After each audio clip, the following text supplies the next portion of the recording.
Welcome back to mobile Guru. SBI खाताधारी बड़ खुशी खबर। भारतर सर्वबृहत बैंक एसबीआई बड़ घोषणा स्वाधीनता दिवस रे।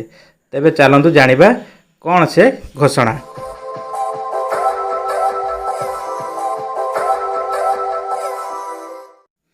एसबीआई ऑफिशियली ट्वीट करिछि जे ग्राहक माने फ्रीडम डे रु दुईटी बड़ चार्जेस रु फ्रीडम पाइबे।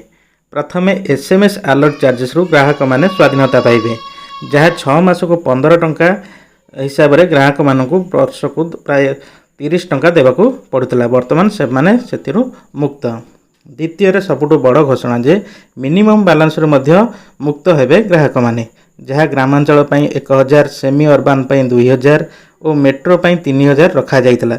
वर्तमान ग्राहक मानक अकाउंट रे जदि यही बैलेंस न रोची ताहले सेमानकु आउ दबाकु पड़िबो नाही चार्जेस। मिनिमम बैलेंस रखिबार आउ चिंता नहीं। अकाउंट जीरो हो गले भी देबाकू पड़िबनी मिनिमम बैलेंस चार्जेस बा फाइन। तेबे यही खुशी रे चैनल को लाइक करंतु, शेयर करंतु और सब्सक्राइब करंतु। धन्यवाद।